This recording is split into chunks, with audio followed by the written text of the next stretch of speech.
ಕಬ್ಬಿಲ್ದೇ ಕಬ್ಬಿನ ಹಾಲು ಮಾಡು ಈ ಟ್ರಿಕ್ಸ್ ಗೊತ್ತಾ ನಿಮಗೆ? ಅದು ಮನೆಯಲ್ಲೇ ಮಾಡ್ಬೋದು ಅಂದರೆ ನಂಬ್ತೀರಾ? ಹೇಗೆ ಅಂತ ನಾ ತೋರಿಸ್ತೀನಿ. ಒಂದು ಮಿಕ್ಸಿಂಗ್ ಜಾರಿಗೆ ಒಂದು 2-3 ಸ್ಪೂನ್ ಆಗುವಷ್ಟು ಬೆಲ್ಲ, ಅರ್ಧ ಇಂಚು ಶುಂಠಿ, ಒಂದು ಸ್ವಲ್ಪ ಪುದೀನ ಸೊಪ್ಪು, ಸ್ವಲ್ಪ ಬ್ಲ್ಯಾಕ್ ಸಾಲ್ಟ್, ಸ್ವಲ್ಪ ನೀರು ಹಾಕ್ಕೊಂಡು ಇದನ್ನು ನುಣ್ಣಗೆ ರುಬ್ಕೊಳ್ಬೇಕು.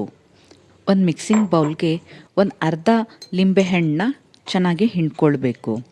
ನಂತರ ನಾವು ಮಿಕ್ಸಿ ಮಾಡಿರುವಂತಹ ಮಿಶ್ರಣನ ಹಾಕ್ಕೊಂಡು ಶೋಧಿಸ್ಕೊಳ್ಬೇಕು.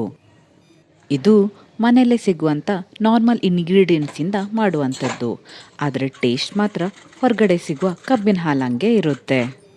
ನಂತರ ಕನ್ಸಿಸ್ಟೆನ್ಸಿಗೆ ಅನುಗುಣವಾಗಿ ನೀರನ್ನ ಆ್ಯಡ್ ಮಾಡ್ಕೊಳ್ಳಿ.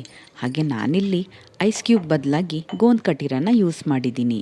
ಇದ್ರ ಬಗ್ಗೆ ಇನ್ನೊಂದು ವಿಡಿಯೋದಲ್ಲಿ ಎಕ್ಸ್ಪ್ಲೇನ್ ಮಾಡ್ತೀನಿ. ಈ ಸಮ್ಮರ್ಗೆ ಸೂಪರ್ ಈಸಿ ಹಾಗೆ ಸೂಪರ್ ರಿಫ್ರೆಶಿಂಗ್ ಆಗಿರೋ ಈ ಜ್ಯೂಸ್ನ ಒಂದು ಸಲ ಟ್ರೈ ಮಾಡಿ. ಹಾಗೆ ನೀವು ಶಾಕ್ ಆಗೋದಂತೂ ಗ್ಯಾರಂಟಿ.